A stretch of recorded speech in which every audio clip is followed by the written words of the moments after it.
A lot of people look at the college bubble and the steep decline in value from a substantive stance, not necessarily practical sense, because the degree is still worth something in the job market, unfortunately. But that's changing too. But in like a substantive sense, the steep decline in the value of a college degree. Um, Obviously, the news is full of anecdotes about the free speech and lack thereof on college campuses, the ability and lack thereof to pursue and explore controversial ideas. Um, I think a lot of people look at that and think that the conclusion that they draw is that the college model is dead altogether, that it's just a relic of the past. The job market is changing, access to information is changing. You can go and listen to lecture series on the internet without having to spend tens of thousands of dollars to do a year of university to attend the same levels of lectures. Yeah. I think a lot of people look at that and see the landscape as changing altogether, but it sounds like you're very bullish on the university as a model.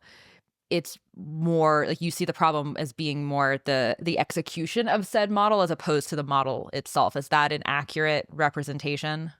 Well, I think that's right. I mean, it depends on what you consider to be a model. I mean, I think one way to think about what's going on is that the old model has been replaced with a newer and inferior model, right?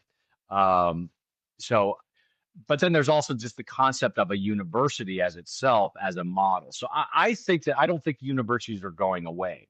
I would love for there to be the kind of world where, and I think it's definitely true. I mean, what I hear you saying is that if you just want to be a good citizen, if you want to be a good citizen of a liberal democracy like the United States, you can you can do a lot of that just by sort of in an autodidactic kind of way, teaching yourself, doing your own reading, you know, taking online classes, studying these YouTube possibilities and things like that.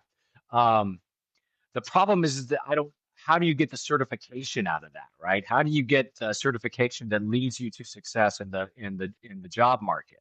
Um, if there were a way to combine that kind of autodidactic approach with some sort of certification to sort of show, oh yes, this person did all of this work and they are really a quality human being and a good citizen and a future leader, that would be wonderful.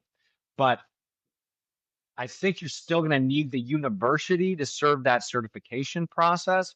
The problem is that the certification is no longer tied to any kind of substance, right? So you can get the certification by going to an ASU or going to a large university, but you're not getting the substance, right? You're actually not being prepared to be a good American citizen. You're not being prepared to be a corporate or government leader or a free thinker, or just someone who, a successful entrepreneur, someone who develops new ideas and turns them into successful businesses.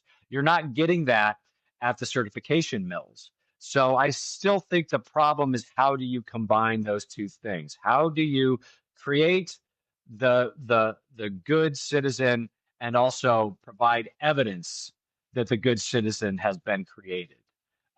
We need to reconnect those two things that I think have been broken asunder at mainstream universities by, well, some of the things that we've talked about. This, move toward emphasizing student evaluations, the kind of undermining of faculty governance that has happened at a lot of universities around the country. Where, I mean, one of the ways that ASU was able to do this, shifting towards a pure certification kind of system, is by totally undermining all faculty governance. So it used to be that the faculty would step in and say, no, the mission of the university is to provide, it's open inquiry, it's freedom of speech, it's this preparation for successful citizenship.